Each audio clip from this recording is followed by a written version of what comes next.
আজকে লাঞ্চটা তোমাদের বলি। দেখো, ভাত ছিল, পাবদা মাছের ফ্রাই ছিল, মটন কষা ছিল, মাছের মাথা দিয়ে ডাল ছিল, চিংড়ি আলু পোস্ত ছিল, চাটনি, সন্দেশ, দুরকম সন্দেশ, মিষ্টি, মিষ্টি দই, এই সব পুরো টোটাল আইটেম ছিল।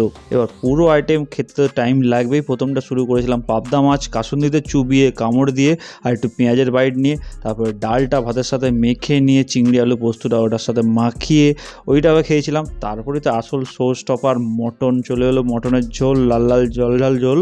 মটন ঝোলটা ঢেলে নিয়ে আলু ভেঙে নিয়ে মটনের টুকরো ছিঁড়ে নিয়ে ভাতটার সাথে মাখিয়ে খেয়ে নিলাম। চর্বিটা ঠিক এইভাবেই খেতে হয়, শিখিয়ে দিলাম তোমাদের, তোমরা চর্বি এইভাবেই খেও। মটনটা ছিঁড়ে মুড়ে কামড়ে মুমড়ে সব রকমভাবে খাচ্ছিলাম। আর নাল্লি পিস তো আমার ফেভারিট পিস, মানে অনেক রকম পিস থাকবে কিন্তু নাল্লির ধারে কাছে কিছু আসবে না, কারণ ধরে খাওয়ার মধ্যে একটা রাজসিক ব্যাপার আছে। চাটনি মিষ্টি সব খেয়েছিলাম। যাই হোক, তারপরে হচ্ছে মিষ্টির দইটাও ছটাছট খেয়ে নিয়েছিলাম। ভালো লাগলে লাইক।